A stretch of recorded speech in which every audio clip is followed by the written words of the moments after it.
we're going to do a quick, non-biased review of the Grand Blue Fantasy Relink demo. I only even looked at this demo or this game because of the constant hype that I've been seeing about it. In my eyes, I only saw an anime slasher game made by a company that had a mediocre fighting game and a gacha mobile game, so I had several reservations.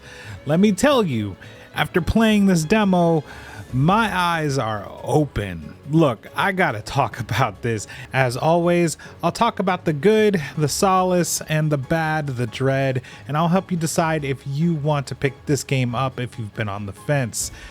I'm Solace, this is Solace and Dread. We produce analytical content as well as reaction videos. Now they're normally on Square Enix, Capcom, and Nintendo publications, but this time it's going to be on Cygames. The demo is up right now. The full game releases February 1st, but you can plan early access if you pre-order the game on January 29th. The game releases on PS4, PS5, and PC. It retails at $60 American, but there's deluxe editions and some bonuses at the $80 and $100 price range. The $80 one gives some like cosmetics and some in-game bonus items, and then the $100 one gives you that plus like a digital art book and a soundtrack. It's definitely not worth $100 to me, but whatever. The Solace. Right away, I could tell that the gameplay was the focus. This is very much an action RPG as opposed to a JRPG that's story focused, and it very much plays like one. The combat was fulfilling, having a lot of variety, particularly in the online play. In the story mode, you could only play as the main character, but in the online space, you could play with up to 11 characters, and they all feel unique. I was particularly in love with Zeta. She was Unga Bunga. That girl was awesome. The boss fights also were not too easy either, if we're going to move on to difficulty, both in the story and in the online sessions. I found myself getting hurt way more than I thought I would, and that's a good thing, believe me. I think that the game will definitely serve up some challenge as you go through it. Not to mention, it does have a free-to-play mode with rotating characters, so there's that. As I mentioned before too, it's got a hefty roster of characters, and the 11 there all felt different enough to make me want to learn and potentially master them. Visually, it's beautiful. It definitely maintained a high frame rate during the gameplay, and I don't know if it was 60, but it was definitely high. And I never felt any performance stutters, and the music was enough to get my blood pumping, so I think in the beauty department, the game is pretty fucking solid. The dread, though, this is an action RPG, and that means that we're probably gonna suffer a bit on the narrative and the acting. The story might be mildly engaging, sure, but I don't think it's gonna be the best story that you've ever experienced. There's a ton of characters, and there's already an established history, so if you're involved in this world of Grand Blue, then you're probably going to be satisfied. But honestly, the jokes fell kind of flat. It all felt very tropey anime, and you got to save a bunch of villagers from some gnomes, etc. It wasn't anything to write home about. Nothing that knocked my socks off like the Final Fantasy 16 demo when it came to the story. I also have some concerns about enemy variety, but we'll see what comes. I don't want to hold that against it too early, but it seemed a little lacking when I played from what I played in the demo. Also, the world was visually beautiful, as I said before, but it seems like the game is going to be filled with a lot of zones that just have linear paths, and you just walk from encounter to encounter and you find some treasure in between. So the level design doesn't seem like it's going to be anything super innovative, but who knows? I could be wrong. But honestly, that's not the focal point of a game like this. It's all about that boss fight and the gameplay, and you know that. Also, there was one minor issue. There was a technical issue and the lobby froze up and I had to redo the mission to get credit, but that's going to happen during a demo. But playing the demo does give you rewards in the full game. But story progression doesn't carry over, so if you do play it, beware. I should also mention one more pet peeve. I don't personally like the button placement, and they don't offer much to change them around, and I really hope that they change that in the full release. Lastly, as much as I liked the variety of characters and the different combat, I can't help but feel like it will get to a stale or grindy point in the game towards the tail end. The combat is a little reminiscent of Warriors combat in that you mash weak attacks against opponents that don't flinch or react, and then you burn a special or ultimate move when they stagger. I know some people don't love that combat formula. I don't mind it, but I understand. It didn't help that I was playing Monster Hunter World right before the demo came out, and that's a very different experience, and it helped me understand just how generic that gameplay loop can be.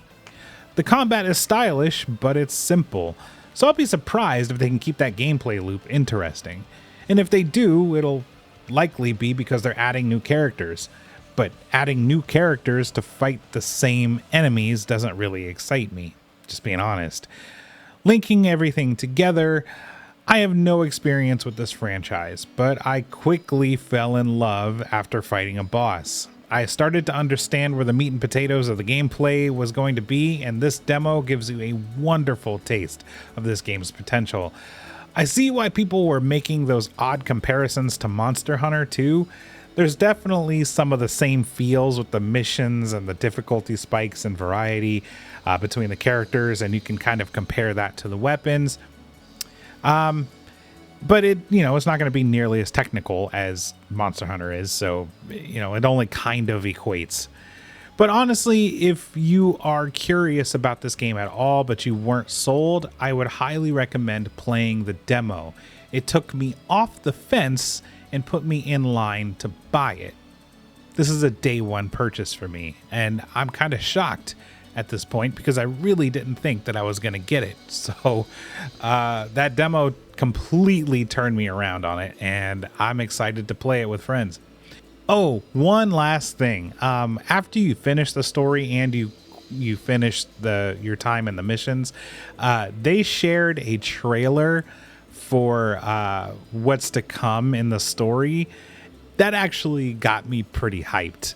I think the demo, it definitely had some basic or more easy bosses, but once you see just how massive in scale some of these fights are going to be, it really makes you excited to want to dive further into this world and fight these colossal, skyscraper style, not skyscraper, but giant sized bosses. This is actually the selling point where I was like, okay, it's worth buying this for the story.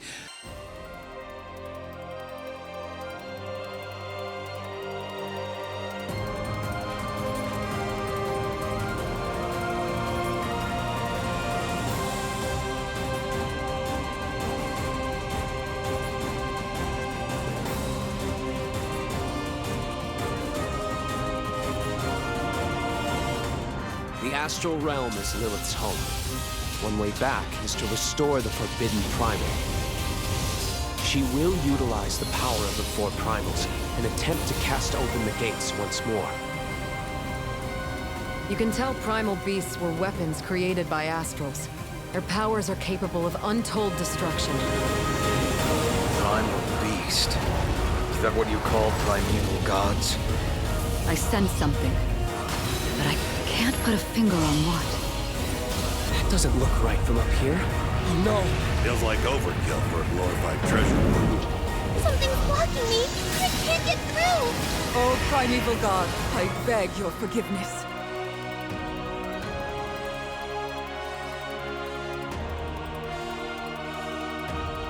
But fate set in motion can't be stopped. Deliver us from grief and sacrifice. Fulfill my salvation. The Hobbit! We've been through a lot together. Visited new islands, met new people. But you've always been there to protect me. I just wanted to say thank you.